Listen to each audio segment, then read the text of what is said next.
السلام عليكم. النهارده هكلمكم عن استخدامات ذا، فتابعوا الفيديو للنهايه.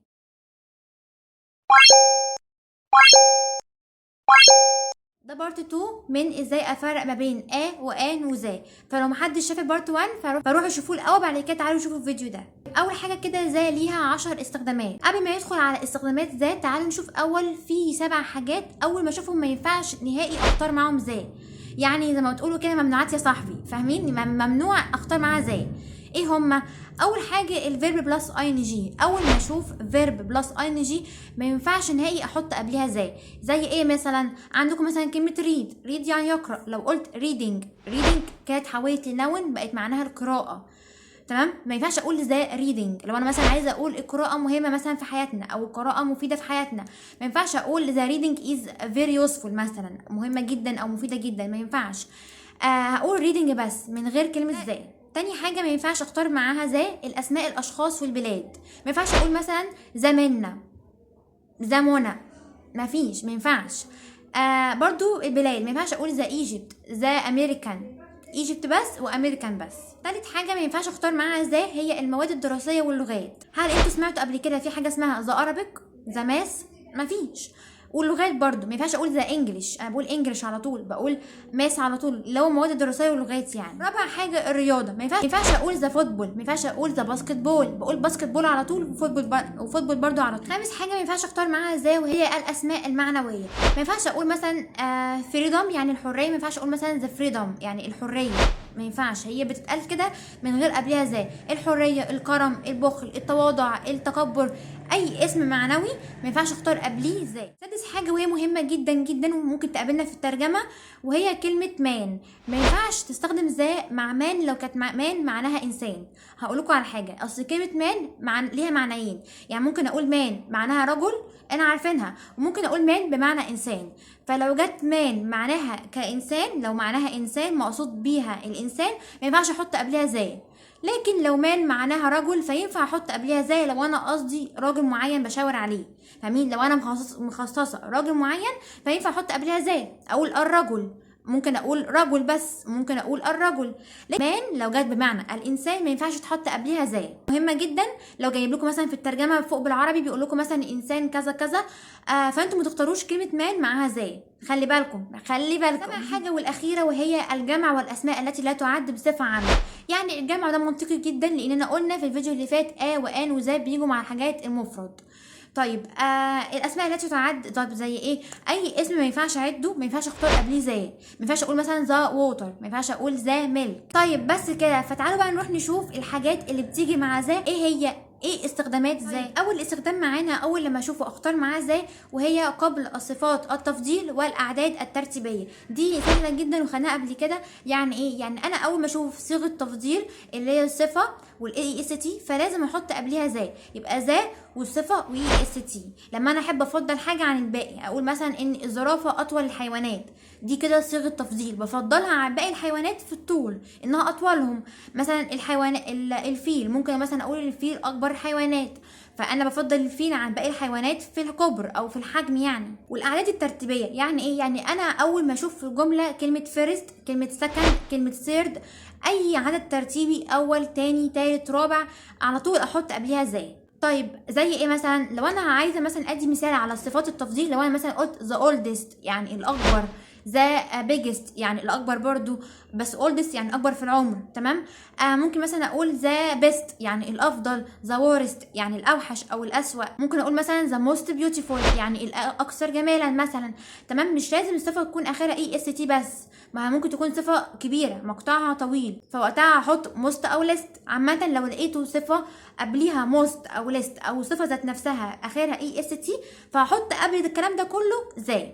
ولو لقيت فيرست سكند ثيرد اي عدد ترتيبي اي رقم ترتيبي احط قبله برضو زي. ممكن مثلا اقول ذا نايل is the longest river in the world، يعني انا عايزه اقول ان النيل او نهر النيل يعني هو اطول الانهار في العالم، دي كده صفه تفضيل، ذا لونجست، ذا والصفه اي اس تي. طيب لو عدد ترتيبي زي ايه؟ لو قلت مثلا my sister has a flat on the second floor، عندكم كلمة سكند وفلور يعني معناه ان هو الطابق التاني في الدور التاني، ده عدد ترتيبي، انا هنا مديه ترتيب انها في الترتيب التاني في الدور يعني، فهختار قبلها زي.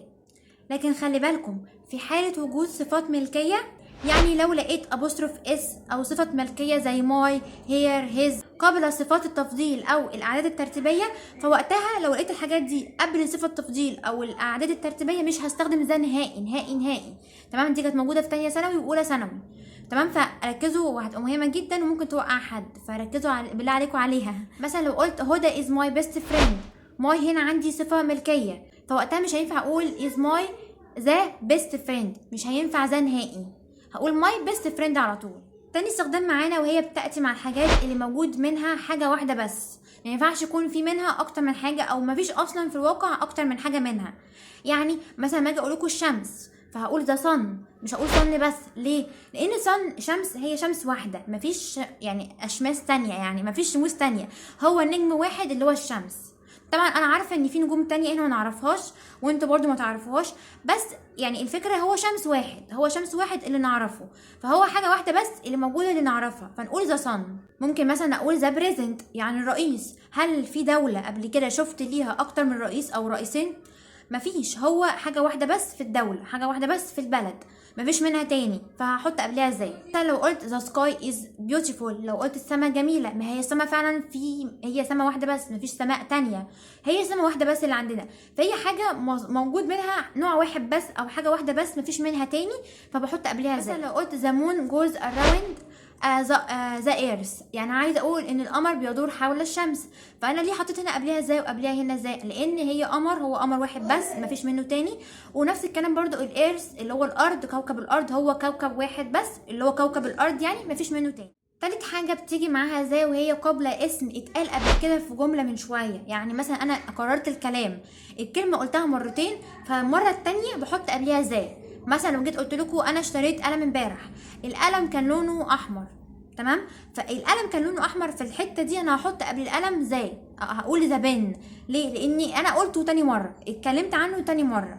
طب تعالوا نشوف مثال حقيقي عشان نفهم. يعني مثلا his father works in an office, the office is in the city center، يعني هنا بقول ان ابوه او والده بيشتغل في مكتب، فالمكتب ده خدتوا بالكم انا قلت اوفيس هنا مره وقلت اوفيس هنا المره التانية، فلما قلتها المره التانية حطيت قبلها زي، انا قلت اوفيس مره ما حطيتش قبلها حاجه عادي، وحطيت قبلها ان، لان طبيعي جدا الكلمه اتقالت اول مره، فعاديه كلمه اولها حرف متحرك فحطيت قبلها لان هو مكتب واحد واسم واحد يعد ومفرد، فحطيت قبلها تاني مره لما اتكرر كمان الكلمه تالت مره، فقمت انا حطيت قبلها زي، لان هو بقى محدد مكتب، بقى مكتب والده، فاهمين؟ فهو مركز على مكتب والده وقالوا كمان لتاني مره، فطالما الكلمه اتقالت لتاني مره حط في تاني مره قبلها زي. رابع استخدام معانا وهو قبل اسماء البحار والمحيطات وممكن مثلا قنوات، انهار، كل ده ما عدا البحيرات، اي بحيره ممنوع استخدم قبلها زي. يعني ممكن اقول ذا ميديتريان سي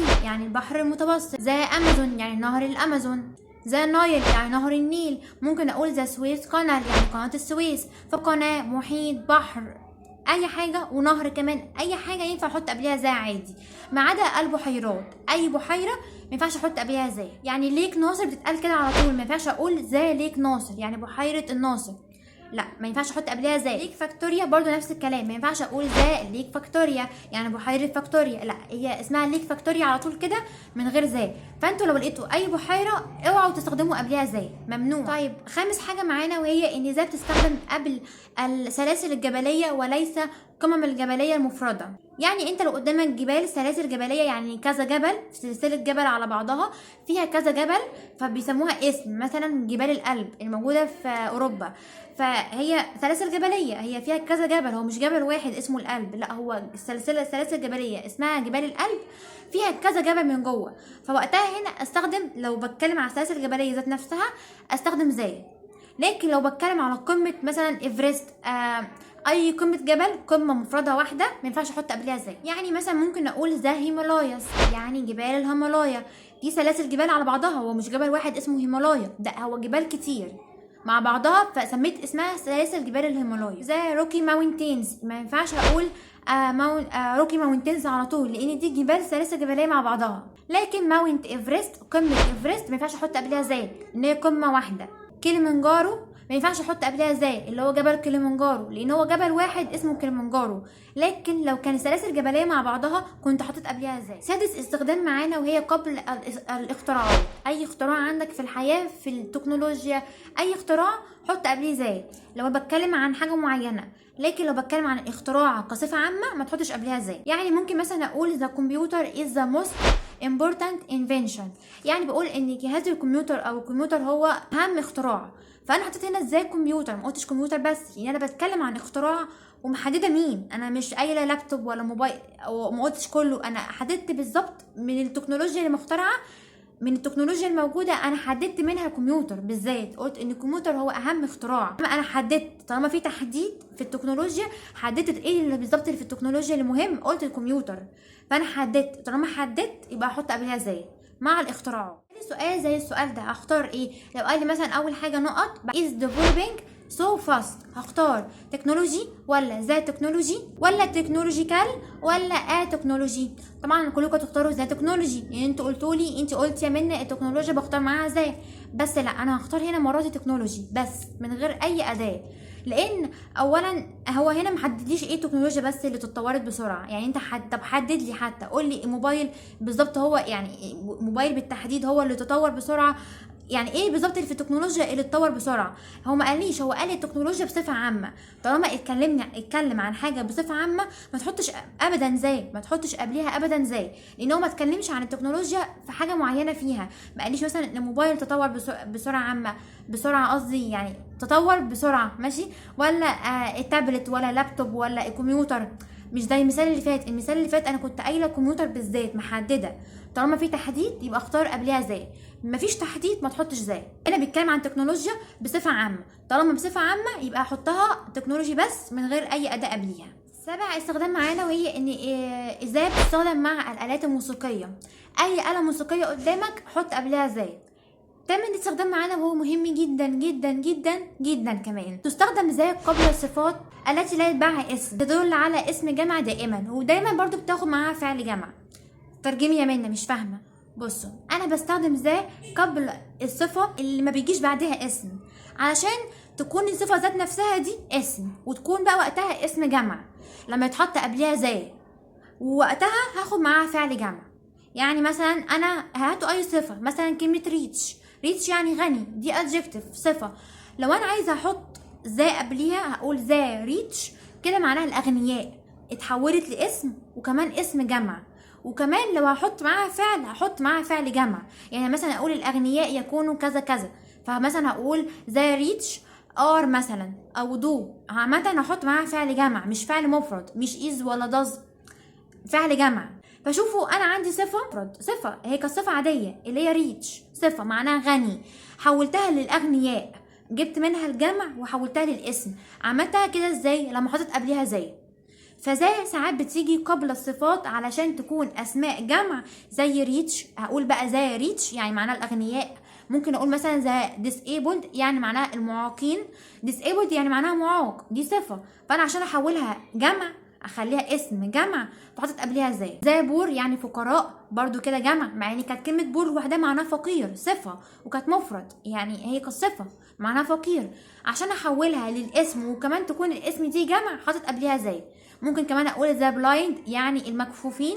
فعامه زي بتيجي قبل الصفات علشان تخلي الكلمه دي جمع. فلما تشوفوا عندكم في الترجمه او في اي حته كلمه ذا ريتش، ذا disabled، ذا بلايند، ذا بور، اعرفوا ان الكلمه دي جمع، مش معناها الغني، لا هي كلمه جمع، معناها الاغنياء، معناها الفقراء، معناها المكفوفين، معناها المعاقين. فهي عامه كلمه جمع، فاوعوا تختاروا معاها از او داز، اختاروا دايما معاها فعل جمع لحسن يجيبها لكم في الترجمه. اديني بحذركم. انا اقول the disabled are in need to our help، يعني عايزه اقول ان المعاقين بيحتاجوا لمساعدتنا، فانا خلي بالكم حطيت هنا ار ما حطيتش از، عشان the disabled اي ذا بعديها صفه اعرفوا ان الكلمه دي جمع واسم كمان. ذا بور، ذا ريتش، ذا disabled، ذا بلايند اصلا وديسيبلد اصلا وبور اصلا وريتش اصلا، كل دول صفات لما بتحط قبليهم ذا اعرفوا ان الكلمه دي جمع، فتختاروا معاها ار او دو، اي كلمه جمع، اي فعل جمع مش مفرد. فخلي بالكم بالله عليكم عشان تيجوا في الترجمه هتيجي في الترجمه بكره هتقولوا منا قالت. تاسع حاجة بتستخدم مع الكلمات التي تتبعها عبارة وصل او حرف الجر اوف. اي اسم بعديه اوف او عبارة وصل زي اللي خدناها في تانية ثانوي وخدناها في اولى ثانوي برضو، اللي هو ذات، ويتش، هوم، والكلام ده كله. الكلام ده عبارات وصل، اول ما تشوفوها اعرفوا انتوا تختاروا معاها زي. واول ما تشوفوا حرف الجر اوف بعد كلمة بعد اسم اختاروا برضو معاها زي. The man who lost his son was very sad، يعني عايزة اقول الراجل اللي فقد ابنه او اللي ابنه تاه كان حزين جدا. فهنا في هو ده عبارة وصل وحاطط قبلها زي. قلت زمان مثلا اقول he opened the door of the room، انا عايزه اقول ان هو فتح الباب بتاع الغرفه او بتاع الاوضه. في حرف الجر اوف يبقى احط قبلها زي، مش هحط زي قبل اوف يعني او حرف الجر، لا انا هحط زي قبل الاسم، قبل الكلمه اللي عندي اللي هي كلمه دور. وبرده فوق قلنا قبل الكلمه اللي عندي اللي هي كلمه مان. فاهمين يعني؟